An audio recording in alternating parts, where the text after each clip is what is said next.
Ito, slide lang. Parang iPhone lang, no? Trademark to eh.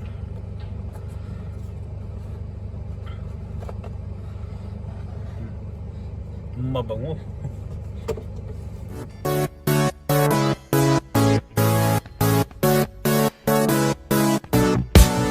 Welcome back to JGMoto.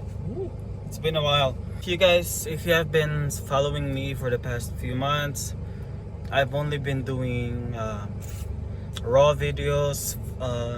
I barely say anything. I barely talk to the camera. It's just mostly videos of me driving using my CBR 954. It's a 2002 model Fireblade. Back here with you guys for another set of video. I will be unboxing. You probably know that in the title. So it's not anything that's motorcycle related. But if you're into gadgets, if you use a car and you need a dash cam, then I got one to try, and I want you to watch this, and maybe you'd like to order it. The link will be in the description below.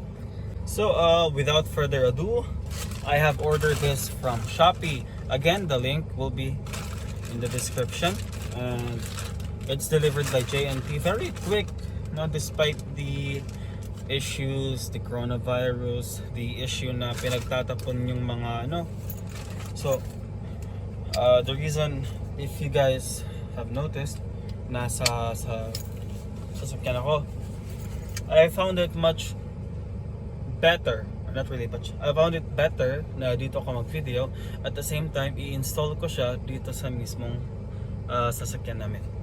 So diretso na, wala nang etchos pa. So as you can see, this is straight out from the box.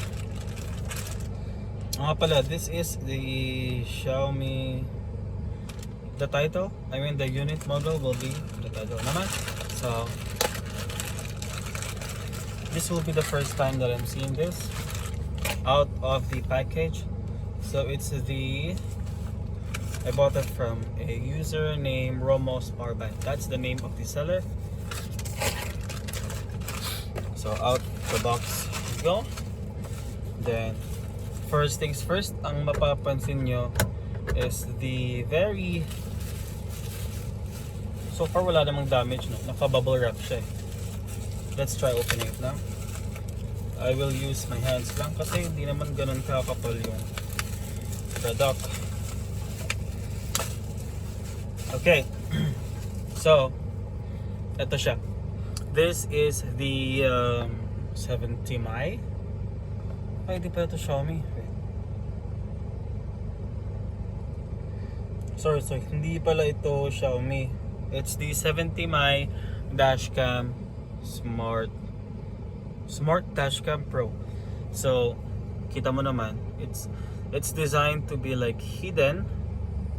No, hindi siya yung typical na dashcam na may suction cup, tapos may parang yung something na isasaksak mo yung Xiaomi, like the one we have in the other car. So this, okay, it's first impression from the box itself, now sealed. So very good actually, and here's the name. Okay siya, sealed siya. So that's a good start for this product. Hindi ko pa na-download yung app. So you guys, para diretso na, you guys can install the app beforehand. Diretso. So plastic is out. Dashcam. Okay. Ito, slide lang. Parang iPhone lang, no? Trademark to eh.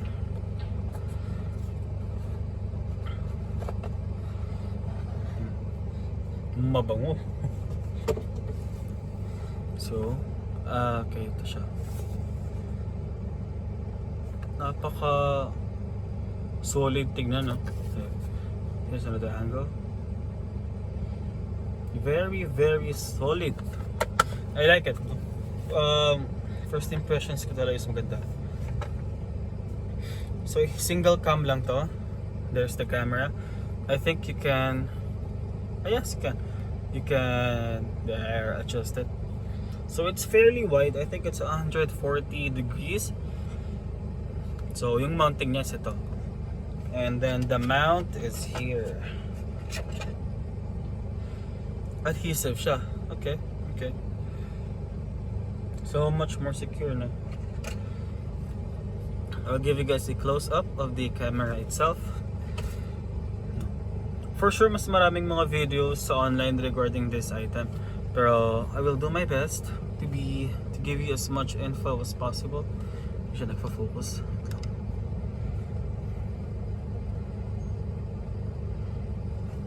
So far, napaka-solid.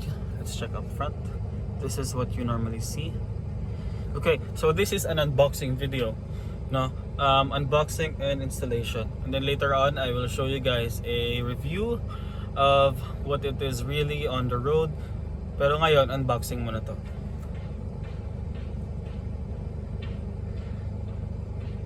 So as you can see dito, may instructions ka makikita. Right? Then check muna natin yung what's out of the box, no?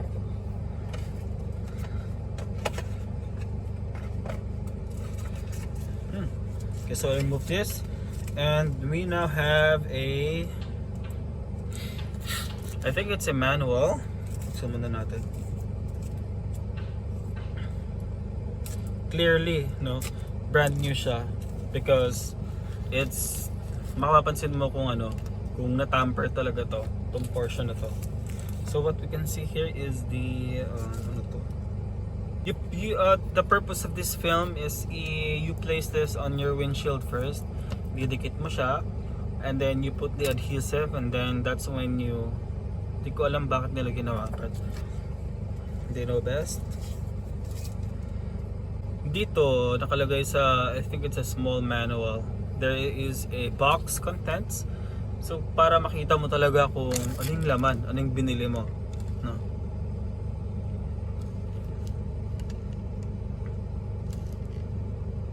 I don't know guys if you can read that, pero ayaw fumocus eh. Anyhow, I will read it. You have the 70mm dash cam, that one. The car charger, which is here in the box. Wait, let's remove everything first. So we got another plastic. This one is the car charger, the wire itself. It's a micro USB, kinda long, para matatago mo. I will show you that in the installation video. And we got another slot here. I think it's the it's this one. No, it's the USB port. So you get two options. You get one for the specifically for the 70mm, and then the other one for your gadgets. So may kasama siyang stick. There's another plastic. I will have, hindi ko alam para saan to eh. I will have to check. It says wiring tool. Okay. Ito yung gagamitin na mga pangbukas dun sa yung yung nasa ceiling mo. So you can hide the wire and end up with a clean look. Hindi yung sagabal yung wire ng mo. So that's all in all from the box. Napakalinis, napaka luxurious yung dating niya, no? So recap, what you get is the unit itself, the adhesive, the mount as well, the wire, the USB port, and the tool for the wiring, also the film where you install it.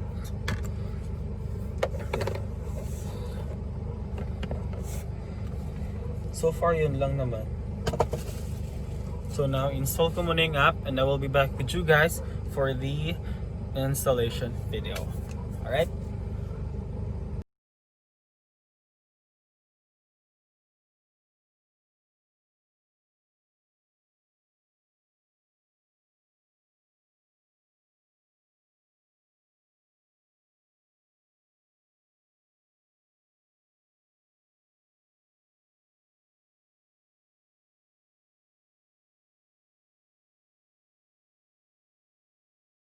Guys, it's time to install the dash cam. Simula tayo dito sa film. May nakasulat na steps. You can read it naman. Okay, here. So you have to put the electronic something electrostatic sticker dito sa windshield. I would like to put ours here just right below the rear view mirror. Diyan. You guys can also ignore the crack kasi nag-order na kami. There. Para hindi naman siya sagabal sa mata natin. Itago natin sa ilalim. No, since wala akong tripod ngayon, I will have to cut the video and return to you guys after putting the sticker there. Alright? Sige po, I'll be back. So guys, turns out na ito siya. Focus. Yan. Ay, ito mong focus. So it turns out na sumama. Dalawa yung kasama niya. Here's my extra. Yeah. And then I have the other one installed. So if you plan on installing it on another car or another place, or if you change your mind, then pwede mo gamitin yung isa. So next time we have the adhesive. No, oops. I will install that. You guys, madali lang naman, no? So all you have to do is remove this adhesive tape, stick it there sa ganitong position. You can see na open yung taas. That's where you will mount the dash cam. Okay po, I'll be back. So ayan guys, we have installed the dash cam mount. Kita nyo ba? Yan. May line naman dun sa electrostatic sticker para alam mo kung saan siya ilalagay. So next, we'll put the dash cam. Wait lang pa. Alright guys, so it's time to put the wires. Ipapakita ko sa iyo kung saan yung dadaan yung wire. It's almost the same with every other car out there, which is dadaan dito above your windshield using the wiring tool. Ito yung gagamitin mo panulak sa wire. So you have to run here, tapos dito. This is the other wire for the old dash cam, hindi na gumagana. And then ipapasok nyo dito. Yan, trace here and then under, tapos hanggang sa USB socket nyo. Alright, I will show you guys the finished product kasi mahirap using one hand only. And guys, so as you can see, it is now installed and napakalinis tignan. Walang wire na nagkakalat or something. So dito siya dumaan. Again, I will show you where the wire went here.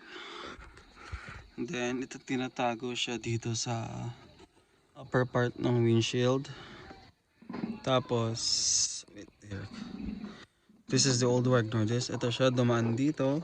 And then, you hide the wire here, dito sa black na rubber. Pababa. Then, labas dito. Papasok siya sa glove box. Then, out the other side. Tapos, diretso sa USB socket, which is right below my other USB socket.